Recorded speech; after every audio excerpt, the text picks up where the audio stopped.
Hey guys, this is Mr. Fourth Dimension. If you've been watching the Geo project, I kind of haven't done a video for a couple weeks, but I plan to do one tomorrow. Hopefully it gets in, and I'll get back on track on the Geo project. But that's not what this is. So I'm going to give a little intro to what this video and maybe series of videos is all about.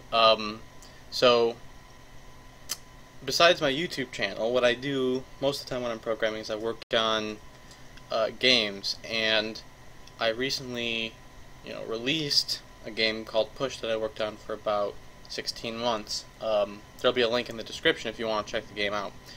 The purpose of these videos is that what I wanted to do was to release the source code for Push. Something I really wanted to do from the time I started making it, but there's a couple problems with that now that mean I can't release that. First of all, it's not very good code. It wouldn't be very good for educational purposes, which I was hoping that's what it would be, but the way it came together, I ended up not doing a very good job at all. It's all really janky stuff in there by the end. But the second problem is that even if I did release it, even if I didn't have a problem with the quality of the code, that is, I still couldn't release it because we're selling the game, or at least the full version, and I just can't, it would totally undermine that if I release the source code. So that source code is just never going to see the light of day. Probably shouldn't because of how ugly it is. But I have decided that I'm going to reprogram the game. So this is the reprogramming of Push. I'm going to do a better job of it, and I'm going to explain things as I go to some extent. I've already done a lot. Let me show you what we've got so far. Whoops, that's not the one I need. Here we go. So I've got my window coming up. I'm rendering different things in OpenGL. I got the checkerboard set up. I got, if you've looked at the game, you know that it's got a checkerboard. It's got a player. The dark block here is a wall, and the brown one here is going to be a push block. These are just the color schemes I'm used to doing from the first time I did Programmer. One nice thing that this already has is I can full screen it, and this bar stays up, which I've got to fix. But if I full screen it, actually, the real problem there is that when I hit this full screen, you can still see this here, and it's not going into true full screen mode. True full screen mode is supported. I just don't have a command for making it happen. I would have to change the code to show it off. But the idea behind this is, and this is a cool idea I had that might solve the problem I had in Push with full screening, is that the game is just going to work. When you resize it, it's going to just keep working, and it's going to resize the output. Right? So it's always finding the best fit that it can. It has a minimum size, so it'll never play at a size lower than this, right? But like if I decide to stretch it, I want to stretch it and see that it still works at this size. And the idea is now it should be easy. Whatever screen it gets put on, it can just get stretched that way, and then the bars will get computed for the sides, and that's like the best we can do for push full screening.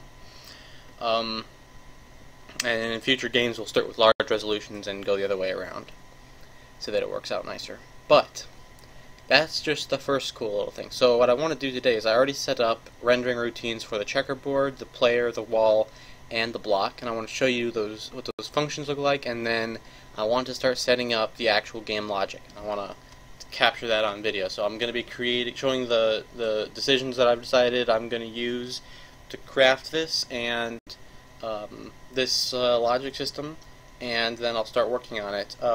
One nice thing is I've got the benefit of hindsight that I know exactly what this game will and will not need to support, that I can save my time not doing things I tried last time, and I've also gotten better at programming, so a lot of things are going to go more easily for me the second time around, and I think the code will turn out better. So here are the draw functions for now.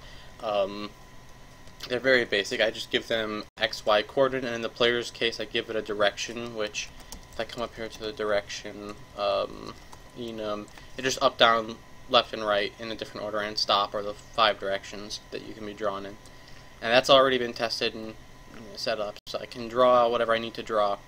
And the other thing I've got already set up is input handling is working, and it's going to just be able to tell me which keys from the game have been used. And here's, this wait reminded me, this one probably might be a little bit spoilerish, because for example, the fact that there is a wait key in the game it's not meant to be a spoiler, like it's told, the control is told to you, but still, like, the fact that you'll see that it's in the code will help you remember, and a lot of the challenge that people seem to have is that they don't really think about why they would ever want a wait key until it comes up and then it hits them. So the fact that you're seeing and hearing me talk about this means it might not be so surprising to you when you realize why you need the wait key. But let's see what else we have here. I don't think that there's any other things I need to talk about. So let's just get to the game logic programming. So my decisions that I'm going with.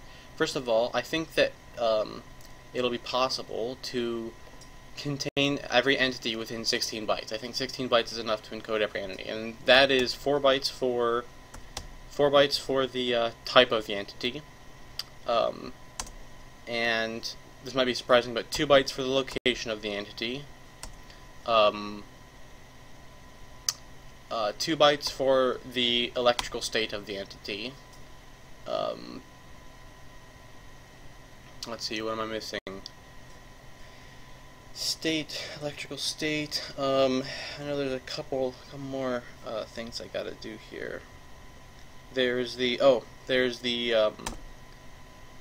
emotional state, like the direction something is moving in and whether or not it's able to keep moving or if it's slipping on ice. Again, spoilers, but not major ones. These are all things you would get in the first part of the game, right? Okay, so 10 bytes is what I'm computing right now, unless I'm forgetting anything major. I think that covers everything that an entity actually needs. Now, I'm going to explain why some of this is what it is, and even though it might not seem right. So first of all, the 2 bytes for position. The game is all played on a tile set that's only 15 by 24, which is really nice for a lot of purposes. It means that 360 positions are the only, there's only 360 position states that any entity can have, which means we don't need 2 integers or 2 floats, which would make it 8 bytes for position. We only need 2 bytes to encode the position of any entity in the game. It's pretty useful.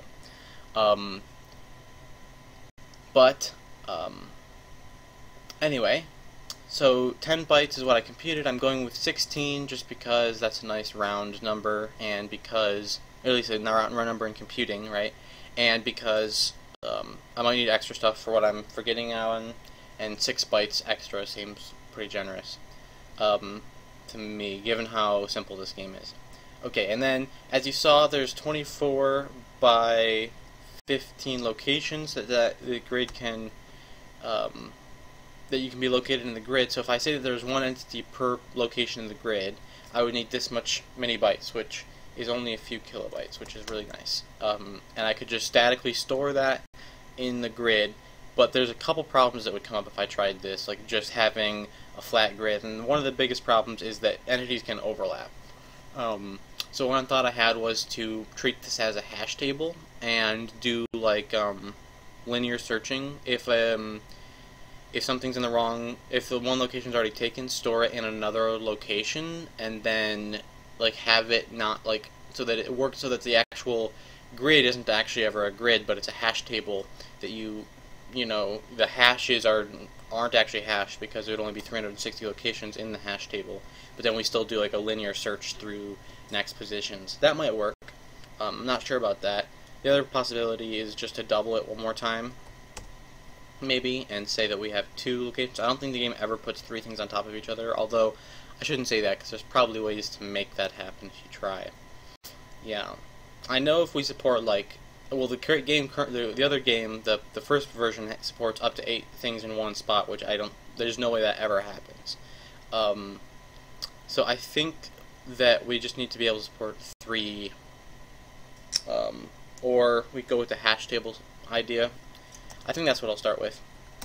So it's going to be like a hash table that does linear searching on a location when there's a collision, which means that actually where you're encoded in the grid isn't your position ever. You can't just say, give me all the things in this location and expect that you only got things in that location. It's interesting. I gotta think about it for a minute. The problem is if I do store something in a if I store something in a different cell than it belongs in, and then I have some other code that asks, is there anything in this cell, then what it has to do is it has to look at that cell, has to say, is this thing in this correct cell? Like, is it in this correct cell that I think it's in or not? If it is, then this is one of the things that's in this cell. If it's not, then linear search forward and see if there's something else, and you'd have to keep linear searching forward until you found a blank spot to find all of the things that might have been placed in that cell. So it's a little bit iffy. It's a little bit of a weird system. I'm not sure that because the biggest problem is the keys wouldn't always be the same. I'd be trying to index both on position alone and like a position ID system. Well, that's something I should add to the entity, right? They're gonna need like at least a 1 byte for ID, so it's already up to 11. Although 4 bytes for type is kind of big. I don't know if I actually need 4 bytes for type. I picked that because I didn't feel like adding it up. It's almost definitely just 1 byte for type. Okay, so let's say 720, or we said that didn't work. What can I do? I thought I had this planned out, but now when I realized I needed collisions in one cell, it's kind of a problem.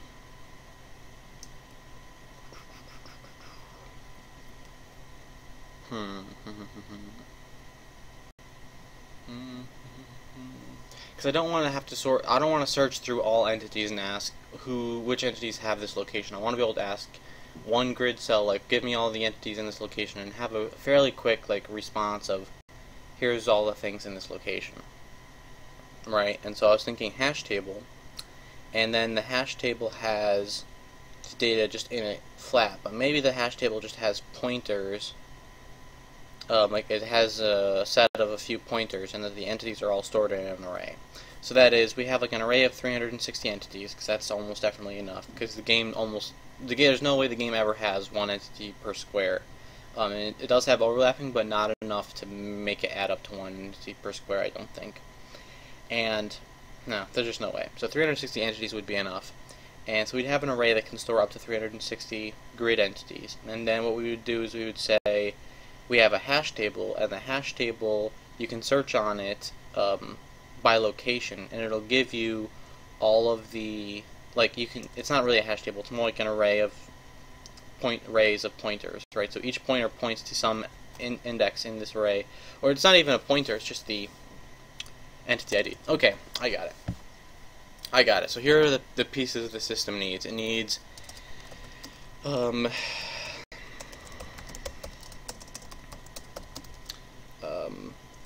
main memory for entities, and then we need the positional lookup system.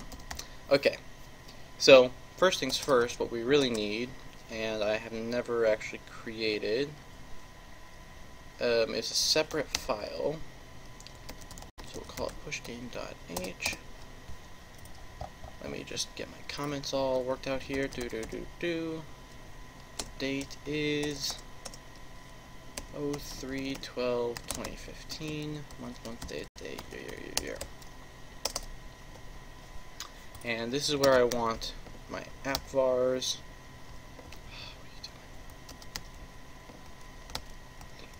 And before that, I want my entity.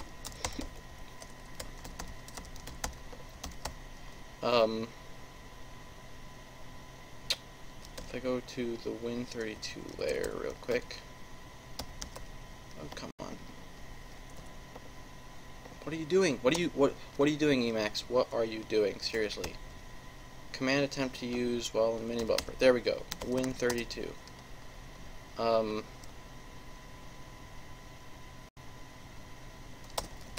Right here should do it. Include pushgame.h. Yeah. I think that's the right place for it. It might actually need to come in after audio and graphics, but I don't think so. Not sure. Well, actually it kind of does. I'll put it there for now. Alright. So now, as we were just discussing, the type, let's say the type can fit into 2 bytes.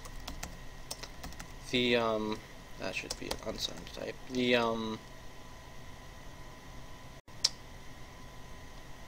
The ID can fit into 2 bytes. The location can fit into 2 bytes. The wire state, which I didn't really the arrow, the electric state, basically every entity that conducts electricity, which there are some in the game, can either be what is it? They can be like on. Why was this system so complicated last time? I think it's because I was trying to do a lot with it that didn't actually need to be done. Yeah,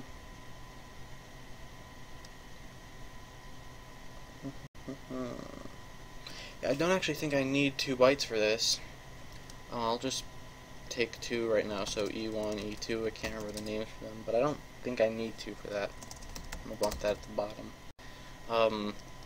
There's 1, 2, 3, 4, 5, 6, 7, 8, and I had a couple more good ones. There was motion, would be 9, 10. And I think I was thinking it would be larger than 10, but then I reduced the size of type, and that should make it smaller than 10 again. Yeah, so let's say we need, not E8, we need unsigned 8-bit integer for, right, it would be direction facing and ice. That should be enough, I think. I'm gonna move this out here.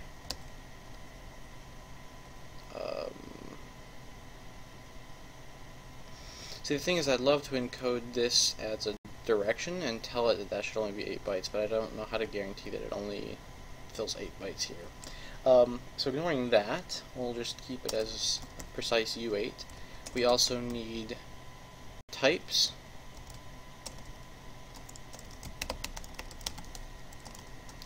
And the types we have right now are the player, the wall, and the block.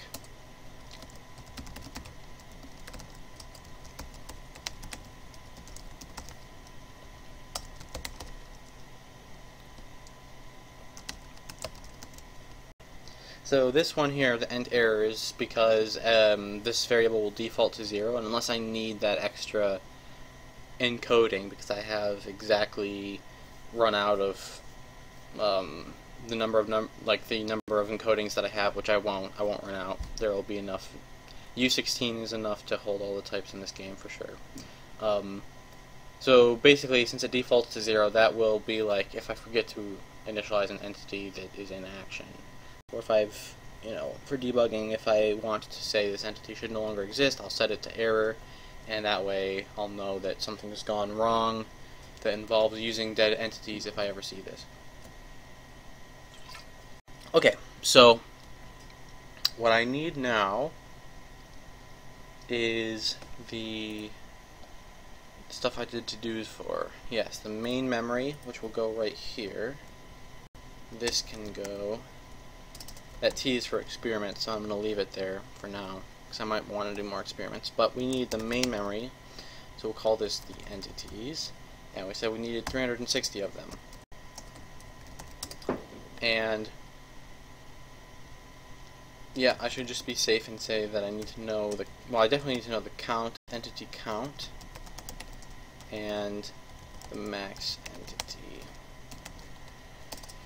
And if I do my job right, what I think should happen is the ID here should always match its location here. And then in that array.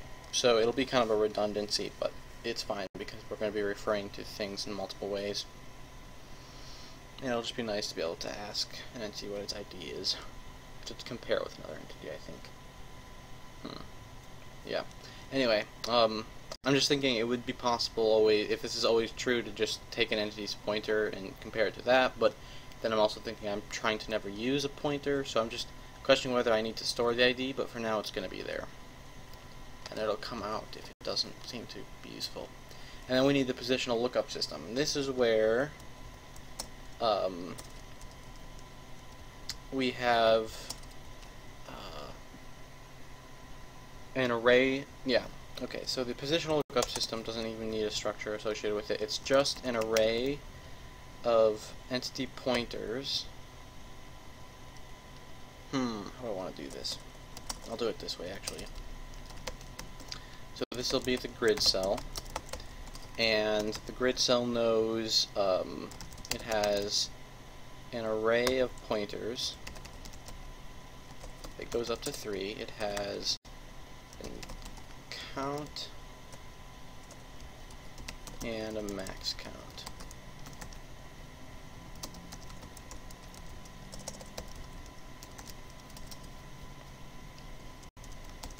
Alright, and then, or this doesn't need to be entity pointers, these can be IDs.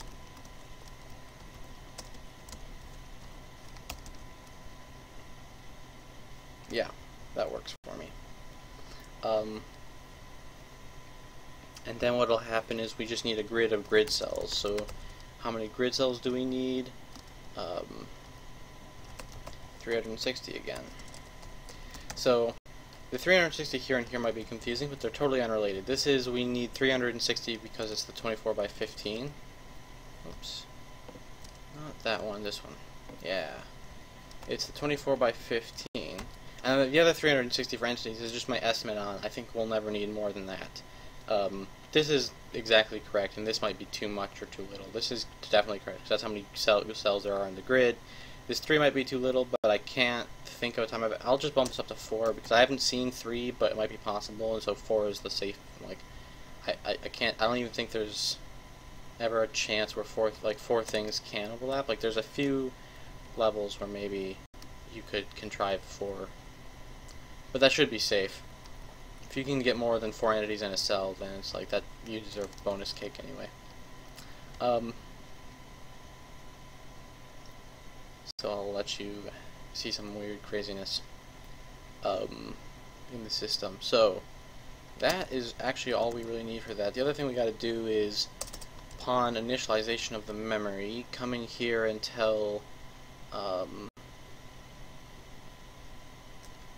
I guess I don't really need to store these max counts if they're going to always be explicit like that. Now that I think about it, so I won't even do that much. Right, all I really need is like a local persist, which in C/C++ terms is local as a static const. Just a define for that. So it would be max equals 4 and max equals 360. I'll make that count. No, I'll make that entities still. Entities max. Problem, huh?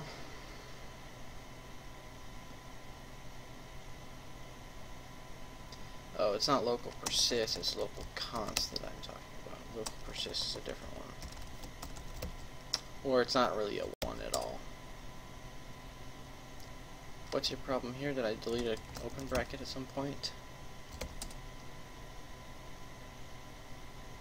What? Syntax error.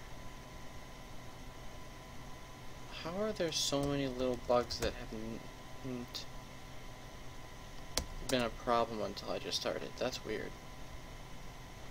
Alright, I must have like randomly deleted some characters there. Which function is taking 2 arguments? There is not a member of avvars. I see. For now, we'll just keep you on right. Well, not keep, it was actually on up. Everything is good. Okay, so that sets up the entity grid. Now all I gotta do is, when I'm drawing this, I'm gonna get it from, I'm gonna ignore these for now. I'm gonna get it from the player's position. Now, that's an interesting issue, isn't it? It suggests that the appvars struct, actually we should know where the player is, or maybe the player should always be at position 1. Position 0 is going to be reserved for errors.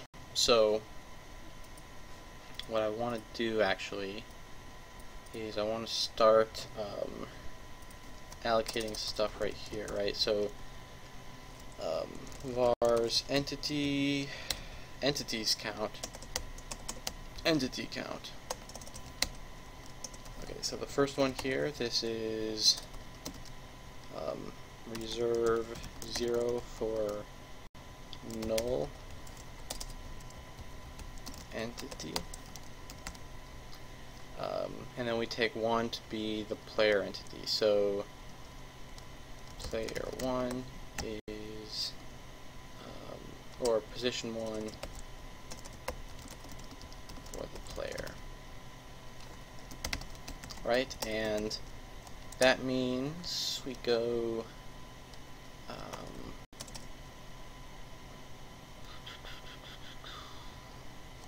we can increase this again. Well, obviously you want to turn these into functions, I'm thinking. But before we do that, we can do, well, it doesn't actually matter if we do it before or after, but logically, to me, it makes sense to say we want 1 here, and then we can fill out, well, see, I don't really want to do this, so we're going to turn this into a function right now. Alright, so this is add player. This takes an app vars, so that we can just get access to all the variables. A location. Those don't need to be U8s, they can be I8s, which will make me more comfortable. I only like using U's for things that are like bit fields or just dealing with the bytes, whereas when I'm dealing with them as real numbers, I like assigned numbers. Okay. So actually, yeah, that is the only one that I need to make into an I8. But anyway, the point is, setting these up now. His type equals player. His ID equals 1. Right, and this right here is where things get weird. So ID equals, we grab the next ID.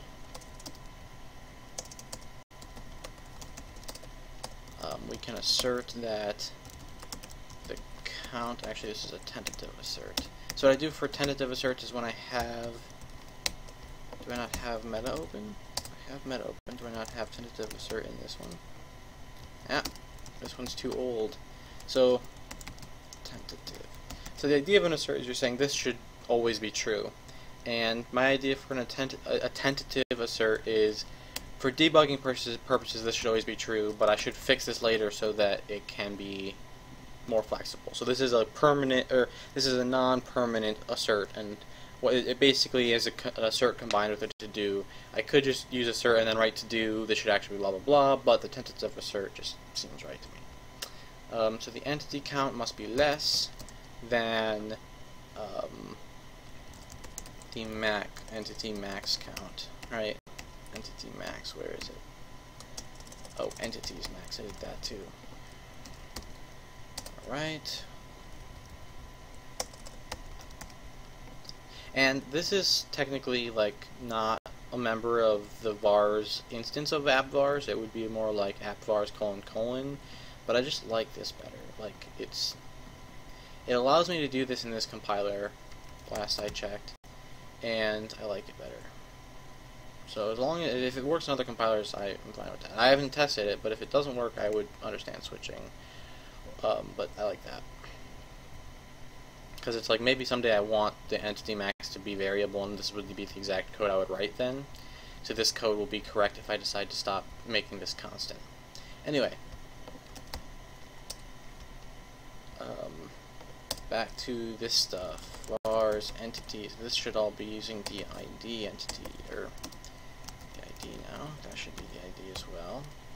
His x equals the input x. His y equals the input y.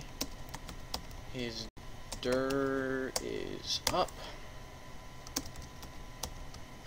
His ice is 0.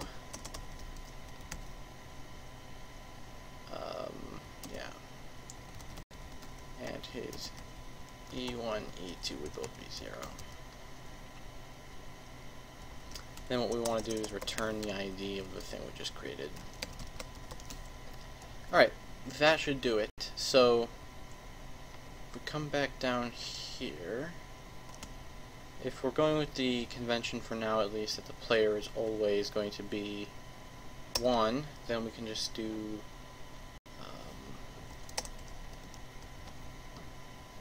okay, right, so another thing I want to do is that this right here is always just an annoyance to handwrite, so I'm going to make a quick function for that. Internal vec2 screen coordinates, and then basically you take the grid position. I'm going to call this grid to screen, and then what I do is it's just a matter of x times 32, y times 32, and then I have to add the 16 because it's centered. My convention is that I render things from the center of the grid square, and then I don't think I have V2 before there, so go up to V3. I just gotta make a V2 real quick.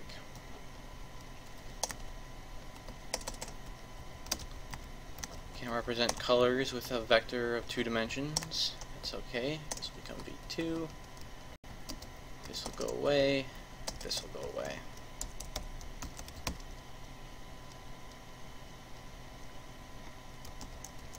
All of my, like the V2 and stuff, I should say, this all comes from Casey Mertori, so literally not all of this comes from it, but like the vector system, the engine I'm using that I haven't really explained,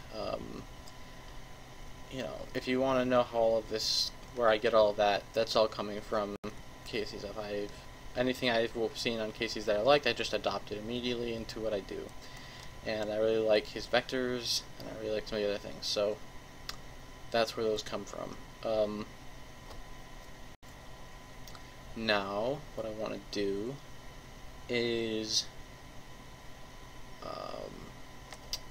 finish this. So,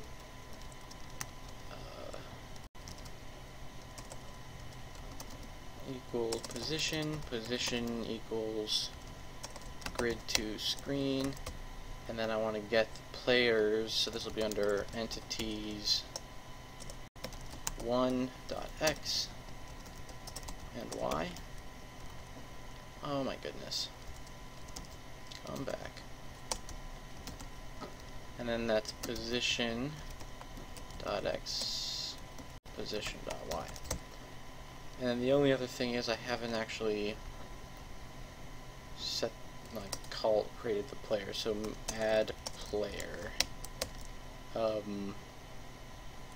Vars, and I want them at the same location he was at, which was 8080, which is like 6464, which is like 2 in grid squares. Right, so that should reproduce the same thing we had before, except of course the other guys are gone because I stopped drawing them, which is cool. Now I'm going to add movement. As I said, I've already got this in place. So the trick here is just going to be if motion input, then I switch on the direction of the input.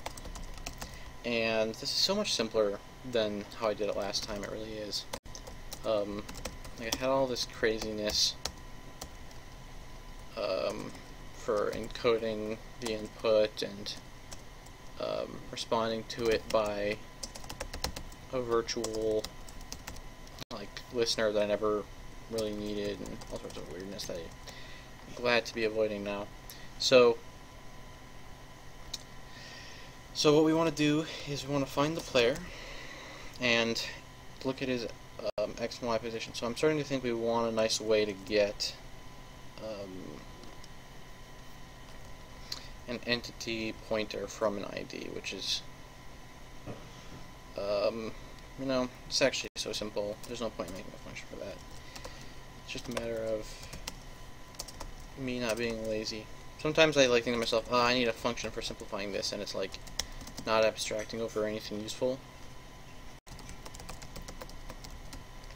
Maybe it's still a good idea. Just because maybe typing this all the time isn't so good when maybe that's going to change. I don't know. But it doesn't seem like a big deal right now. So basically what I want to do is I want to say decrease his y by 1. This is an oversimplified version of what's actually going to happen. I just want to see things working in the entity array, and then I gotta get things working and adding and removing stuff from the grid, the positional location thing, and then we can work on actual movement stuff. This will only go on for a little while longer, so it won't be this time anyway. But move him up. If that number just went less than 0, then we'll just make it a wall.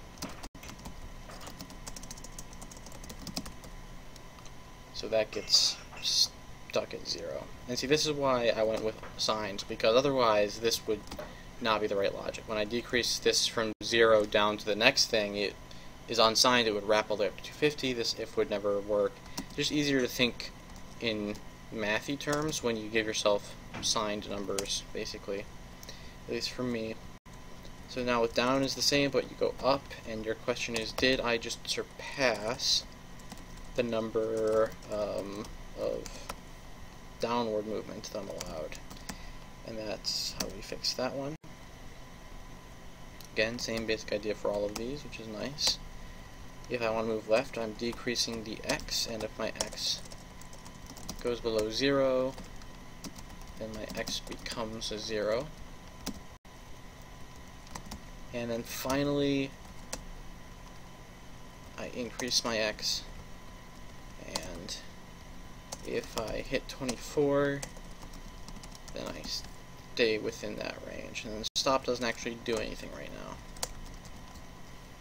now. Alright.